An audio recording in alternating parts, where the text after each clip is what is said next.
And now we discuss this further. We're joined via Zoom by Mary Phadi, the President of the Truckers Association of South Africa. A very good evening to you, and thank you so much for speaking to us.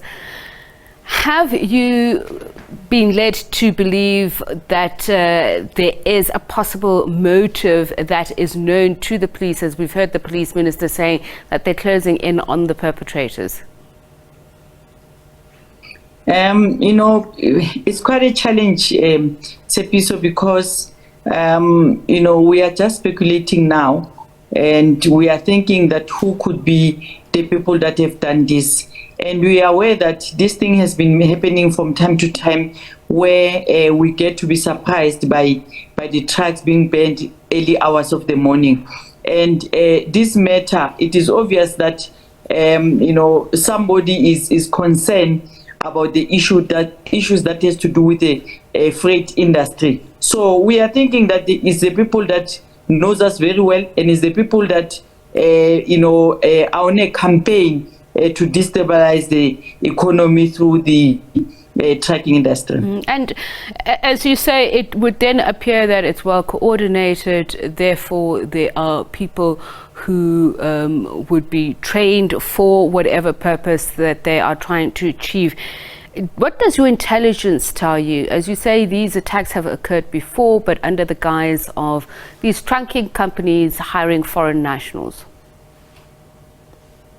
The way we normally discuss this matter as operators, we realize that we need to fix our house to make sure that all of us comply as per what we require to do while operating business in South Africa. And those operators that are not coming to the party, they are costing us a lot. And because they're costing us a lot, I don't see a reason of people just going to ban so many trucks without a reason, unless if it's a community unrest and they've decided to do it so quick, or it could be truck drivers after the announcement of the court that the issue of Zimbabwe has been extended. So there are so many things that are happening there. But what we've realized most of the time is that it's either a community unrest or the issue that includes the truck drivers. So as operators, we need to know, because our intelligence is telling us that whatever that is happening on the ground, it is the people that know exactly where to touch the government when they want their grievances to be heard. We understand, according to reports, that none of the truck drivers were hurt. Were any of them foreign nationals? Look, it's not going to be easy now to be able to get that information because obviously the police are busy with it. But we are aware that any incident that is happening on the ground that has to do with the trucking industry, it is the people that have issues with the situation that is happening, either or. So it could be the grievance that they are not going to talk about it now, but something is definitely happening. And when the police find those perpetrators, we'll be able to know exactly who has done this. But definitely it is the people that want to sabotage this industry after they've realized that every time when they ban trucks, we need to go around the table and discuss the matters, whereas we should be talking about these things before they even happen. And this is my point. What measures do you have in place to mitigate these circumstances? Safety measures, security measures. So in the past, we've seen the N17, N3, N11, N2, R59, R74 being targeted. So what measures have you taken to ensure that the safety of the goods and indeed the personnel is secured?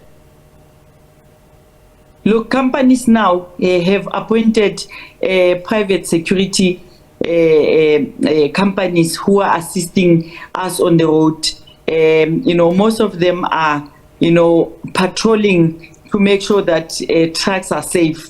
But at the moment, everybody is doing their own thing. the way they want to do it so that they can protect their own assets and the product that they are carrying on the trucks itself. So we are depending obviously on our discussion with the task team, a team that was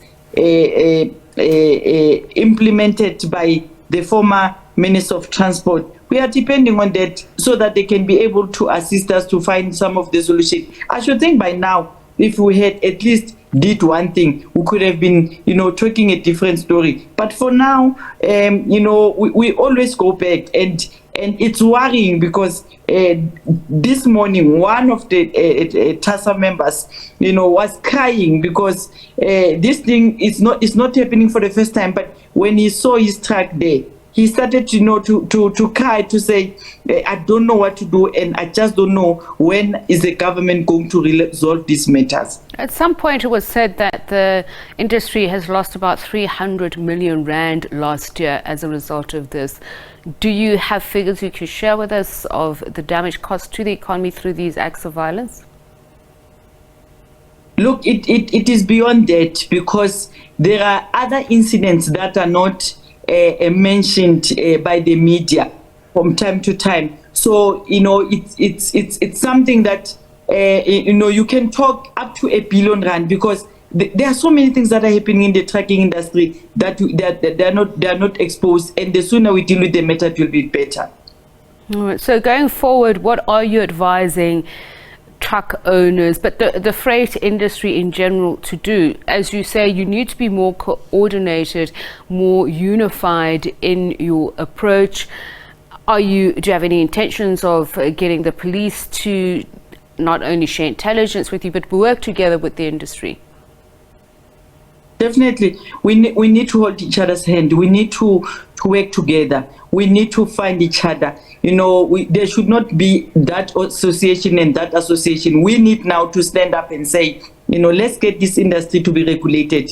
Let's monitor who gets into the industry. Let's check where the players in the industry. Let's check the drivers. Let's have a database. Let's discipline those that are not willing to comply to the rules of the freight industry. I think we can do it, and it's possible to win. Thank you so much for speaking to us, Mary Phadi, who is with the Truckers Association of South Africa, on that attack on Reenen's Pass.